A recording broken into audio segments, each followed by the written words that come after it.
এই ওঠো না, ওঠো। হ্যাঁ, কে কে কে কে? কে আবার? ইন্দ্র দেবতা। আকাশে মেঘ ডাকছে, সকাল থেকে তুমুল বৃষ্টি হচ্ছে গো। হ্যাঁ, সে কি? এর মধ্যে সকাল হয়ে গেল?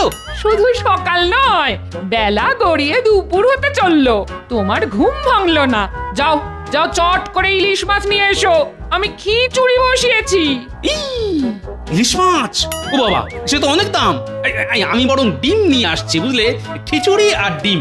এই শোনো, সারা জীবন এত কিপটেমি করো না তো। শুধু অভাব আর অভাব। কিপটেমিটা তোমার স্বভাব হয়ে দাঁড়িয়েছে। আজকে খিচুড়ি আর ইলিশ মাছ হবে, ব্যাস। আর কোনো কথা শুনতে চাই না।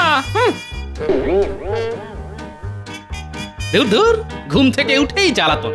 হে ঈশ্বর, তুলে নাও, তুলে নাও। ভেবেছিলাম সারাদিন কোথায় পড়ে পড়ে ঘুমোবো, তা না, মৌকা পেয়ে ঠিক বাজারে পাঠিয়ে দিল। এখন গ্যাঁটের কড়ি খরচা করে ভালো দেখে ইলিশ মাছ কেন? দূর দূর দূর, ভাল লাগে না।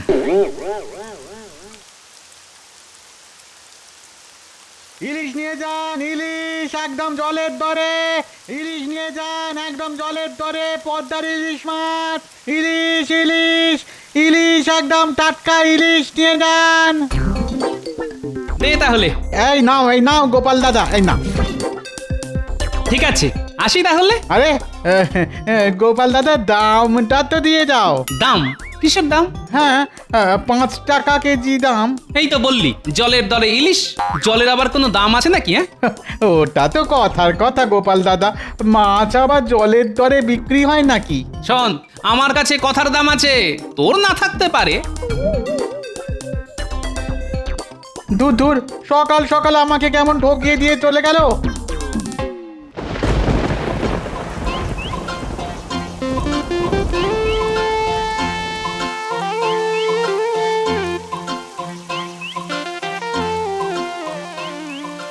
কি, ধান ক্ষেত তো জলে ভেসে গেছে।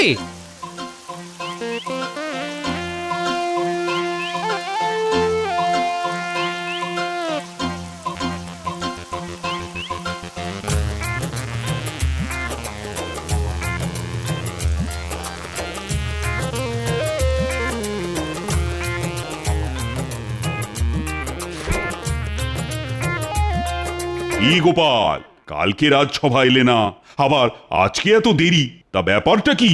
আর বলবেন না মহারাজ, চারিদিকে রাস্তায় এত জল কাদা, কি আর বলবো। এক পা এগোচ্ছেই তো 3 পা পিছোচ্ছে। কালকে তো কিছুতেই রাজসভায় আসতেই পারলাম না। যতবারই বাড়ি থেকে এগোনোর চেষ্টা করি, ততবারই বাড়ির ভিতর ঢুকে যাই। ওই শুরু হলো গল্প। আচ্ছা, তাই যদি হয় তাহলে আজকে রাজসভায় এলে কি করে? হ্যাঁ, আমি জানতাম আপনি এই প্রশ্নটাই করবেন।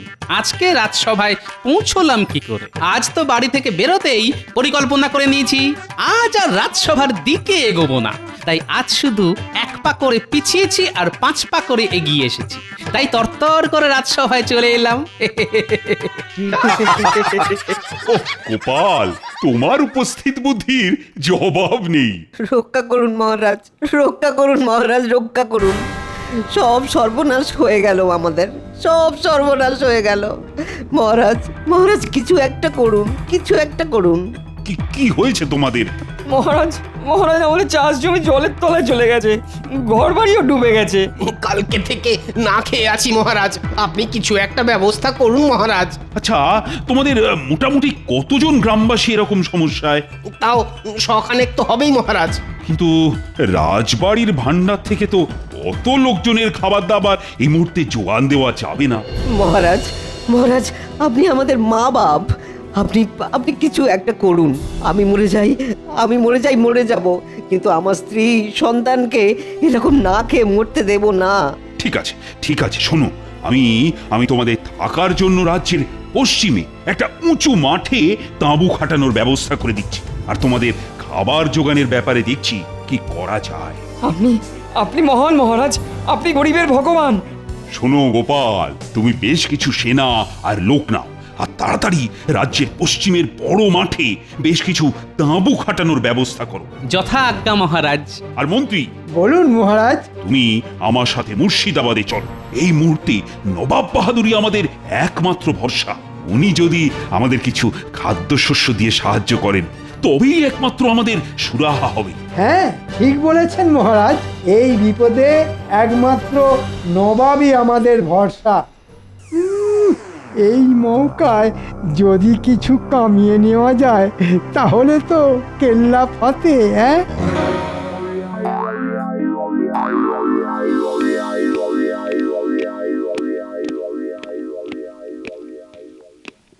কি কৃষ্ণচন্দ্র, এত ঝড় জলের মধ্যে তুমি হঠাৎ আমার মহলে? জাহাপানা, অনেক বিপদে পড়ে মানে এই ঝড় জলের মধ্যেও আপনার কাছে ছুটে এসেছি। কি বিপদ কৃষ্ণচন্দ্র? জাহাপানা, আমার রাজ্যে অনেকের বাড়ি বর্ষার জলে ডুবে গেছে, চাষ জমিও জলে ভরে গেছে। এ তো খুবই খারাপ সংবাদ কৃষ্ণচন্দ্র। চাষ জমি ডুবে গেলে তো সারা রাজ্যে খাদ্যের সমস্যা দেখা দেবে। দেখা দেবে না জাহাপানা, দেখা দিয়েছে। কয়েকশো রাজ্যবাসী না খেতে পেয়ে অনাহারে রয়েছে। আপনি যদি কিছু খাবার দিয়ে সাহায্য করেন জাহাপানা, কোনোদিন আপনার কাছে হাত পাতিনি, আজ শুধু এইটুকু সাহায্য করুন জাহাপানা। কান্নায় আমার চোখে জল আসছে। আপনি আমাদের মা, আপনি আমাদের বাপ। জাহাপনা, আপনি আমাদের মা বাপ। আচ্ছা ঠিক আছে ঠিক আছে, আমি তোমার রাজ্যে কালকে সকালের মধ্যে 50 বস্তা করে চাল ডাল আর 10 বস্তা করে চিনি নুন পাঠিয়ে দেবো, ঠিক আছে? আপনি আপনি মহান জাহাপানা। আরে আরে এ তো আমার কর্তব্য। এই তোমাদের অনেকবার অনেক প্যাঁচে ফেলেছি, কিন্তু এবার আর না।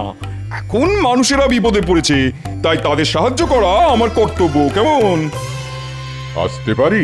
বাবা বাবা, আজ তো আমার মহলে দেখছি পুরো চাঁদের হাট বসেছে। তা বলো, কি বলবে? আর কি বলবো বলুন জাহাপানা, আমার রাজ্যেও তো বর্ষা এসে গেছে, তাই আগে থেকে ব্যবস্থা নিতেই আপনার কাছে ছুটে এসেছি। কি ব্যবস্থা? আপনি তো জানেন আমার রাজ্যে চাল ডালের উৎপাদন এবারে কম, যা হয়েছে সব গম জোয়ার বাজরা। তাই আমায় যদি কিছু চাল ডালের বস্তা দিতেন তাহলে বেশ জমিয়ে এই কটা দিন রাজ্য জুড়ে খিচুড়ি রান্না হতো। ওই একরকম বনভোজন আর কি। না না না না না, এখন তো আর সম্ভব নয়। কেন সম্ভব নয় জাহাপানা? আপনি হলেন বাংলার নবাব, আপনার কাছে কোনো কিছুই তো অসম্ভব হতে পারে না। আমি তো কয়েক বস্তা চাল ডাল চেয়েছি জাহাপানা, এই কদিন সবাই মিলে আনন্দ ফুর্তি করে খিচুড়ি খাবো বলে। না না না না, এখন আর অত আনন্দ ফুর্তি করতে হবে না। আমি একটু আগে কৃষ্ণচন্দ্রকে চাল ডাল দিয়ে সাহায্য করার প্রতিশ্রুতি দিয়েছি। কৃষ্ণনগরের অনেক চাষি না খেতে পেয়ে মরছে, তাই তাদের খাদ্যের যোগান আগে, তারপর তোমার ফুর্তি। আচ্ছা ঠিক আছে, আপনার কাছে কৃষ্ণনগর আগে, খাম্বাজ রাজ্য পরে, তাই তো? খাম্বাজ রাজকে হাত করে যদি এই সুযোগটা কাজে লাগাতে পারি তাহলে আমার ট্যাঙ্ক ফুলে ফেঁপে উঠবে। ব্যাস, তোমাদের থাকার ব্যবস্থা হয়ে গেল। এখন যতদিন না তোমাদের ঘর বাড়ির ব্যবস্থা হচ্ছে ততদিন তোমরা এখানেই থাকবে। ধন্যবাদ গোপাল দাদা। আচ্ছা আচ্ছা, বাবা, একটু একটু বৃষ্টিতে ভিজতে না ভিজতে ঠান্ডা লেগে গেল। আপনাকে কতবার বলেছি বৃষ্টিতে ভিজবেন না, কিন্তু কে কার কথা শোনে? আরে আরে, আমি কি আর নিজের ইচ্ছে ভিজেছি নাকি? কালকে ওই মুর্শিদাবাদ ফেরার বাবা, কি বৃষ্টি! প্রণাম মহারাজ, আপনি ডেকে পাঠিয়েছেন? হ্যাঁ মহারাজ, নবাব বাহাদুর কি খাদ্যশস্য পাঠিয়েছে?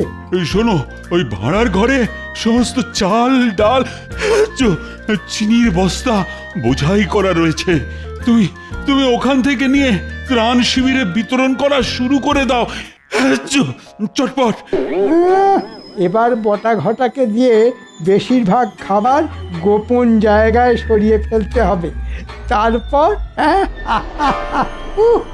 আমায় আর দেখে কে? হ্যাঁ,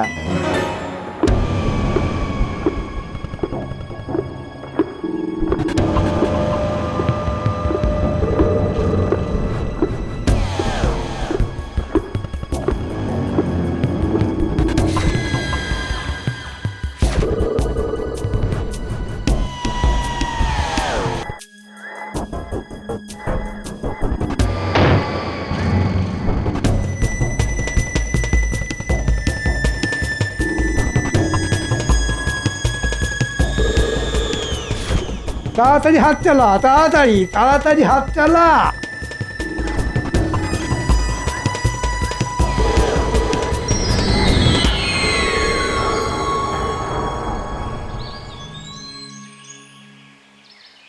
ব্যাস, এই 1 বস্তা চিনি, 1 বস্তা চাল আর 1 বস্তা ডাল শুধু বিতরণ হবে। আর বাকি বস্তার চাল ডাল খাম্বাজ রাজকে সব বেচে দেবো। উফ, মন্ত্রীমশাই মন্ত্রীমশাই, আপনার মাথায় কি বুদ্ধি! পুরো একেবারে ওই গাঁটে গাঁটে। রে, আমার সঙ্গে থেকে থেকেও তো আমার মতো হতে পারলি না, হ্যাঁ? নামটা ঘটা হলে কি হবে? ঘট ফুটো হয়ে সব বুদ্ধি বেরিয়ে যাচ্ছে। ঠিক বলেছেন মন্ত্রী মশাই। চল, এখন কথা না বাড়িয়ে ত্রাণ শিবিরে চল, নইলে এক্ষুনি বৃষ্টি নেমে গেলেই মুশকিল। হ্যাঁ হ্যাঁ, চলুন চলুন।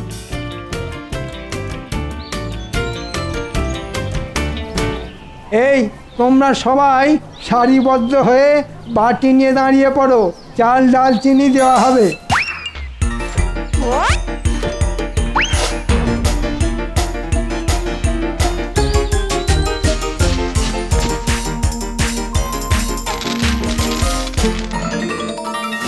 এ কি মন্ত্রীমশাই, মাত্র 1 বাটি করে চাল আর ডাল? এ তো আমাদের দুবেলাতেই শেষ হয়ে যাবে। তাতে আমি আর কি করব ভাই? নবাব যেটুকু দিয়েছেন তাই তোমাদের ভাগ বাটোয়ারা করে দিচ্ছি। কাউকে বেশিও দিচ্ছি না, কাউকে কমও দিচ্ছি না। কেউ না নিতে চাইলে বললো, তার ভাগেরটা আমি নিয়ে নেব। না না, নেব না কেন? বিপদের দিনে 1 মুঠো চালও সোনার থেকে দামি। নাও নাও।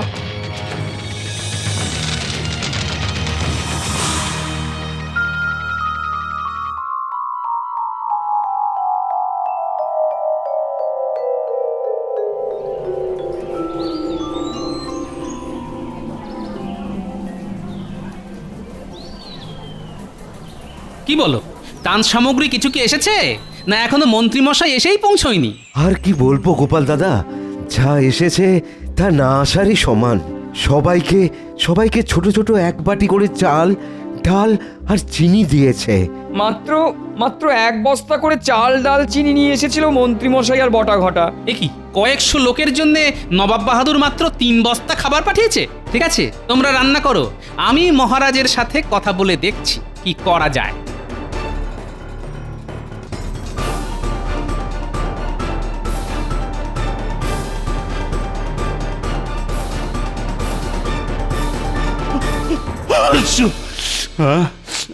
বাবা, কি ঠান্ডা লাগলো রে বাপরে বাপ! উফ, এ কি মহারাজ, বাইরেও ঝড় জল, ঘরের ভিতরেও ঝড় জল। বাবা, ভালো বলেছো গোপাল। বলো বলো, কি বলতে এসেছো বলো। বলছিলাম কি মহারাজ, আপনি আর মন্ত্রীমশাই তো নবাব বাহাদুরের কাছে ত্রাণ সাহায্য চাইতে গিয়েছিলেন, তা তিনি মাত্র 1 বস্তা করে চাল ডাল চিনি পাঠিয়েছেন?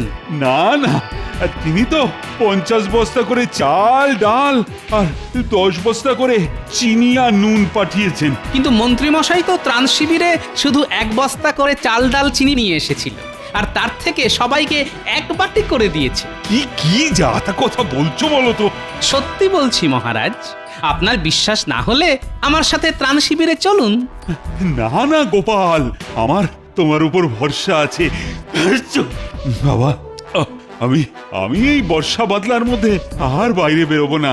আমি মন্ত্রীকে এখানেই ডেকে নিয়েছি। বাবা, প্রহরী, ও প্রহরী! বলুন মহারাজ। শোনো, মন্ত্রীকে এক্ষুনি ডেকে নিয়ে এসো তো।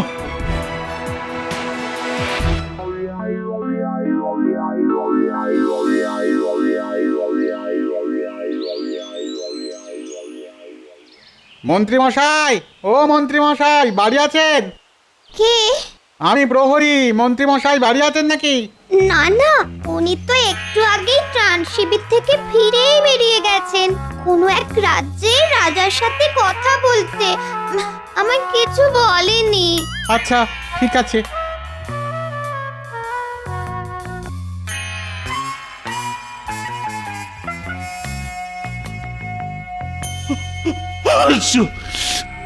মহারাজ, মন্ত্রী মশাই তো বাড়িতেই নেই। হ্যাঁ, বাড়িতে নেই তো, কোথায় গেছে? মন্ত্রী মশাইয়ের স্ত্রী বললেন কোনো এক রাজ্যের রাজার সাথে দেখা করতে গেছেন, কিন্তু কোথায় গেছেন সেটা জানেন না। দেখলেন মহারাজ, এই লোকটাকে আপনি আজও চিনতে পারলেন না। এখন দেখুন কোথায় কার সাথে সন্ধি বাঁধতে চলে গেছে। শোনো গোপাল, এখন আর ওসব কথা বলে লাভ নেই। মন্ত্রীকে খুঁজে বের করতে হবে, আর তার আগে জানা দরকার বাবা ওই ওই বাকি ত্রাণের বস্তা মন্ত্রী কোথায় রেখেছে বা নিয়ে গেছে। হ্যাঁ, ঠিক আছে মহারাজ, আপনি আমায় একটু ভাবার সময় দিন, আমি দেখছি কি করা যায়।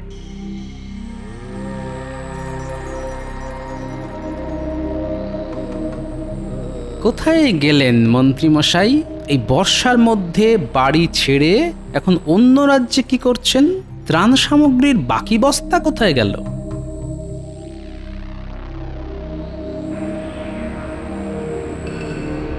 প্রশ্ন প্রশ্ন, এতগুলো প্রশ্ন মাথার মধ্যে ঘুরঘুর করছে, কিন্তু কোনো উত্তর খুঁজে পাচ্ছি না। ওরে বাপরে, এত পিঁপড়ের ঝাঁক কোথা থেকে এলো? এ কি, এরা তো সব মুখে করে চিনি নিয়ে আসছে। যাই তো গিয়ে দেখি কোথা থেকে আসছে।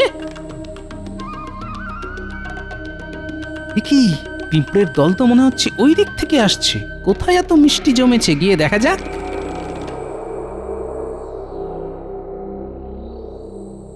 বুঝলি ঘটা, আমি একটু আগে খাম্বাজ রাজার সাথে কথা বলে এলাম। উনি আমাদের পাওয়া এই সব ত্রাণের খাদ্য কিনতে রাজি আছেন। আজকে রাতে ওনার দলবল আসবেন আর সব নিয়ে যাবে। ও, তারপর আমাদের কাছে শুধু টাকা আর টাকা, কি বলেন মন্ত্রী মশাই? ওরে বাপরে, ওরে বাবা, পিঁপড়ে কামড়ালো। জ্বলে গেল, জ্বলে গেল। এখানে এত পিঁপড়ে এলো কিভাবে? হ্যাঁ, এ বাবা, চিনির একটা বস্তা একটু ছিঁড়ে গেছে। শোন, তাড়াতাড়ি বস্তাটা ছুঁচ সুতো দিয়ে সেলাই করে চলে আয়। এখানে বেশি ঘোরাঘুরি করিস না। আচ্ছা মন্ত্রী মশাই। আর হ্যাঁ, রাতে যখন খাম্বাজ রাজ ওনার লোকজন নিয়ে আসবেন, তখন একেবারে ওনাদের গাড়িতে বস্তাগুলো তুলে টাকা নিয়ে সরে পড়বো। আর একটা কথা, এখন আমরা গা ঢাকা দিয়ে থাকবো, তারপর টাকা পেয়ে গেলে রাজ্য থেকেই হাওয়া হয়ে যাব। কি বুঝলি? মন্ত্রী মশাই, আপনার কি বুদ্ধি! একটু একটু পায়ে ধুলো দিন, একটু পায়ে ধুলো। পায়ে না, এখন ধুলো নেই, কাদা আছে, শুকিয়ে গেলে নিস। হ্যাঁ, চললাম রে। বস্তা সেলাই হয়ে গেলে আমার বাড়িতে চলে যাস। আচ্ছা, তার মানে এই ব্যাপার। ত্রাণের সব খাবার এখানে না, এক্ষুনি কিছু একটা করতে হবে।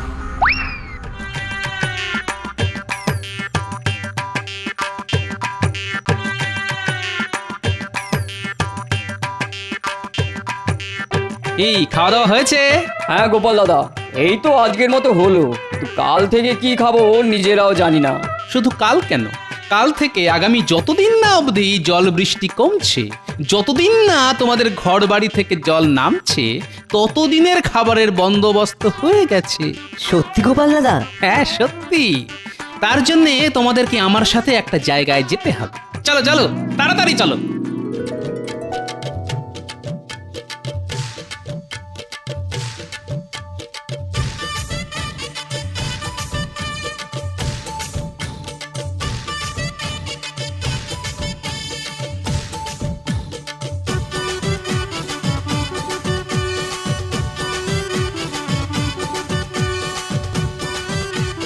উড়িয়ে বাবা, কত বস্তা! হ্যাঁ, এর মধ্যে চাল, ডাল, চিনি, নুন সব আছে। তোমরা সবাই এক একটা করে বস্তা নিয়ে শিবিরে চলো।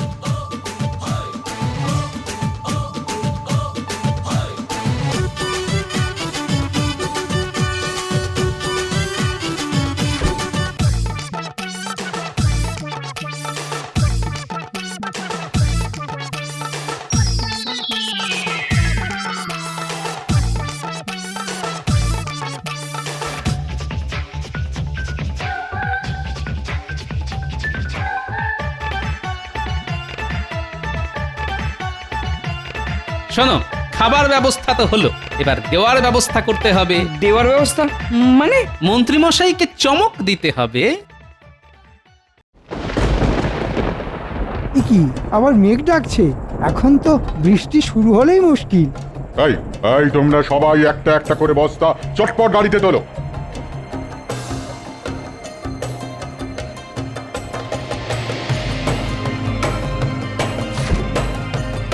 খাম্বাজরাজ, এবার আমার টাকাটা। হ্যাঁ হ্যাঁ, সে তো দেবই।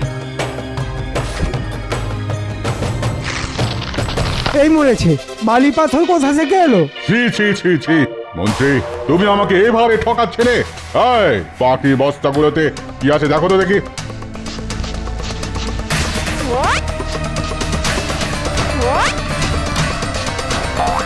মহারাজ মহারাজ, এগুলোতেও সব মাটি পাথর বালি। সে কি? হ্যাঁ, বালি পাথরই তো পাবেন, কারণ খাবার যাদের পাওয়ার কথা তাদের কাছে চলে গেছে। মন্ত্রী, আমি গোপালের কাছ থেকে সব খবর শুনেছি। তুমি তুমি শরণার্থীদের মুখের খাবার খাম্বাজরাজকে বিক্রি করতে চলেছিলে। আগে ইয়ে না, মানে ও মন্ত্রী মশাই, এবারেও তো ফেঁসে গেলাম। সাবাস গোপাল, সাবাস। আজ তোমার জন্যই এই শরণার্থীদের মুখে খাবার আসবে। তুমি যদি বিচক্ষণ না থাকতে তাহলে তো এতক্ষণে সব হাওয়া হয়ে যেত। একজন সৎ কর্তব্যপরায়ণ রাজ্যবাসী হিসেবে এ তো আমার কর্তব্য মহারাজ।